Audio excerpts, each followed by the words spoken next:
I must admit, looking back on it, now that the NBA draft lottery has been exposed, and we know what the format, the first 10 teams in order they getting picked. I gotta admit, the NBA gotta be rigged, man.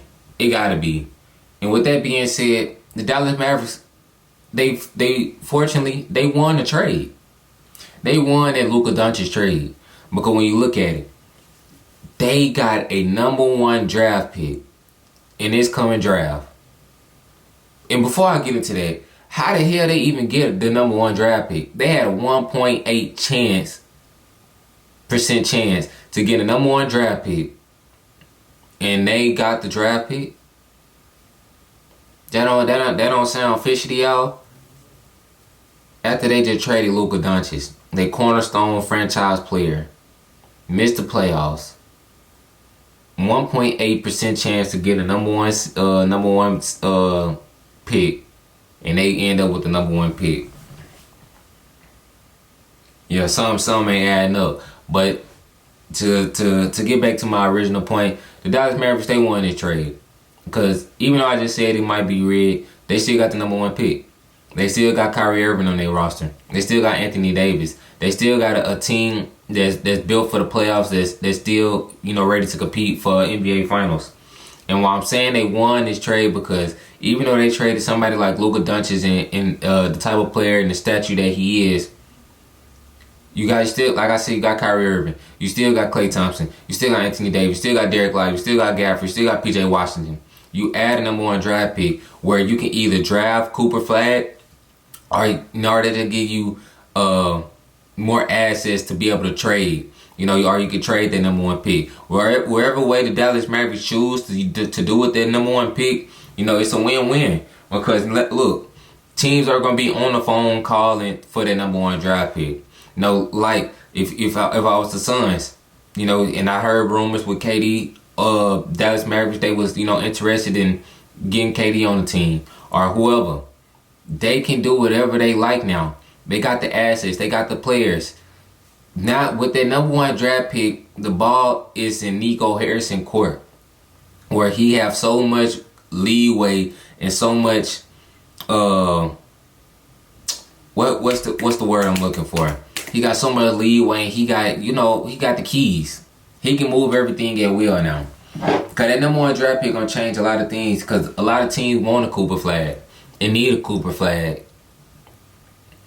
Cause like I said, whether they keep the #1 draft pick, they gonna add to what they already got built going on over there, or they choose whatever they decide to trade it. But the Dallas Mavericks, they won the trade. They won the trade because they got a team that's still built to compete for the playoffs and built to compete for an NBA championship. And you add a big asset in the #1 draft pick. Obviously we already know who that draft pick is. It's Cooper Flag. We all gonna be shocked if it's not Cooper Flag as the #1 draft pick. Whether you decide to trade that for a superstar player, or you decide to trade that for more players to get in return for that, whatever. They can do whatever they like now. And it's going to be a win-win situation for the Dallas Mavericks. And looking back on it, the Dallas Mavericks, they have to win this trade, because you look at the Lakers. Even though the Lakers got a Luka Doncic and that type of stature of player, one of the top 5 players in the NBA, they got beat in 5 games in the first round of the playoffs. They still got LeBron James on the roster. They got a lot of money tied up. They still have no center on the roster. But you look at the Dallas Mavericks, where they got an Anthony Davis. They got a defensive statue team. They still got a Kyrie Irving. They still got Anthony Davis, who's one of the best power forwards still in the NBA, even though he's injury prone. They still got Derek Lively, one of the bright up and coming young centers in his league. A live threat, can defend at the rim, do these different things. They still got Daniel Gafford, a bag up center. They still got PJ Washington, who was a complimentary piece in helping them ultimately get to the NBA Finals last year. They still got Klay Thompson, which we know who bring that championship DNA pedigree. Still one of the best shooters in the NBA that we have in the league today. You know, they got so many things and so many assets now and so many things going right for him. And Nico Harrison might have knew something that we didn't know. And that's probably why he was talking like this. Why he was so confident. And with them getting this #1 draft pick, man, it's no way that you can legitimately sit here and say today, March 12th or March 13th, May 12th or May 13th while I'm recording this, that the Dallas Mavericks didn't win this trade. They got a team, even though they didn't make the playoffs today, they didn't even make they didn't make the playoffs this year. Kyrie Irving was hurt. AD, he missed majority of the season once he got traded. Didn't play too many games with the Dallas Mavericks. I think he played, 5-6 total games in the Dallas Mavericks uniform. You know, once you get all those guys back healthy and ready to perform and get on the court together, they're going to be a force to be reckoned with. And you add a #1 draft pick, which is going to be Cooper Flag, add that into the mix and what you can do. Now you got a young player that you don't have to now you got a young player who you can rely on to be your future now. Where you just don't have to put all your eggs and you extend your championship window. Where you don't have to put all your eggs in one basket. And the Kyrie Irving and the Anthony Davis, who we know Kyrie Irving getting up there in age. Anthony Davis getting up there in age, as we know that he's still injury prone. But now you get Cooper Flag, who you can bank on and build around for years to come, even when those guys is gone and retired or whatever you do with those guys. You have something that you can stamp and you can build on, and you got something for the future now. You still, like I said, Derek Lively, that's somebody you can build right along with Cooper Flag, because he's a young talent as well. Where it's just so many things that the Mavericks, it fell right into their hands. Who would have thought when the trade went down in February that we'll be talking about them getting the #1 pick and them ultimately winning this trade, 3-4 months later? Who would have thought that? Everybody was crucifying him and doing all this. But now that he got this pick, what can you say now? What can you say? Dallas Mavericks fans, y'all let me know how y'all feel about y'all getting the #1 draft pick. Because obviously y'all going to have more picks than, just that. But having the #1 draft pick, ultimately the front runner going to be Cooper Flag. How y'all feel about that? How y'all feel about y'all future? Do y'all still feel like y'all lost the trade? Even though Luka Doncic is a good player and, he was submitted and stamped in the Dallas Mavericks organization and things like that. But now, when you look at the grand scheme and how everything unfolded and how everything played out, we can't just bash Nico Harrison no more. Because he maybe didn't think this was going to happen. Maybe he did. That's why I say it might be rigged. Maybe he did, but whatever he knew or whatever he didn't know, it worked. It worked out for the best. Cause like I said, cause now you had that asset.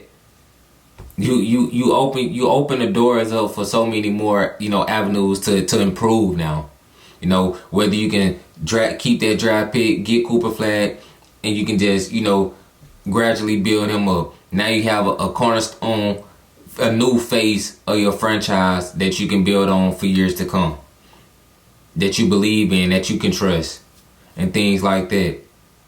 Or you can trade it and bring more superstars in, bring more talent in, bring more depth in. Whichever way you go, really to me it's a win-win. Cause everybody want Cooper Flag on their team. So it's a win-win for me. But y'all let me know in the comment section how y'all feel about this, man. To me, I ain't gonna lie, I feel like the NBA is rigged. Cause ain't no way that these niggas trade Luka Doncic out of nowhere, then a couple months later, with a 1.8% chance of getting a #1 overall pick, they end up coming out with a #1 overall pick. It had been some behind the scenes work going on, man. Adam Silver, you think you slick? You not slick, my boy.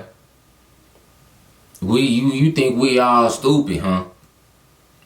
But no, man. My eyes wide awake, man. I know what's going on. This ain't no coincidence. It's not a coincidence, bro. Y'all had a firm handshake deal made under the table that we just didn't know about. But now we know about it. It's on Front Street. Cause bro, I'm telling you, we seen nothing like this before. This NBA, this how I know the NBA free agency in the offseason, it gonna be straight fireworks this year. This probably gonna be one of the most craziest off seasons in NBA history known to man. We got Luka Doncic traded, AD traded, mid-season, unannounced, unnoticed, unprovoked. We got the Dallas Mavericks getting the #1 overall draft pick when they had a 1.8% chance of getting the #1 overall pick. And they come on now, man. No, man. Y'all think I'm stupid, huh, Dick? No, son. This crazy. Like, no. But nonetheless, Dallas Mavericks will hide the bottom line, bro. Regardless if I feel like it's rigged or not, the Dallas Mavericks, they have to win this. They won the trade. They won the trade because they in a better position currently right now as I'm making this video. If the Lakers were to keep the same team today, and the Mavericks was to keep the same team today, and everything was how it's gonna play out. How can you not say they didn't win this trade? How can you? Cause they, like I said, if everybody is healthy for the Dallas Mavericks, Kyrie gonna be back in around January, December, whatever. With those guys, with the talent that they have on his roster, this is a team that can still compete for a championship. You add a young piece like a Cooper Flag, where now you got a foundational piece and groundwork where you can build off of and have that in the future. Now that extend your championship windows for years beyond Kyrie and Anthony Davis. Come on, man. They did it the right way. They won this trade. Bottom line. But that's all I really have to say about this video, about this episode, about the whole Dallas Mavericks and the draft lottery. Obviously I'm gonna get more in depth. So make sure y'all hit that like button, hit that subscribe button. I'm gonna get more in depth into the draft lottery. Probably upload a video tomorrow about how I feel about all the teams and the positioning for the first 1 through 10 and the picks and things like that, and why I think players should get drafted to get the most out of. So make sure y'all hit that subscribe button. Y'all come back and watch that video tomorrow, and I'm gonna see y'all next time.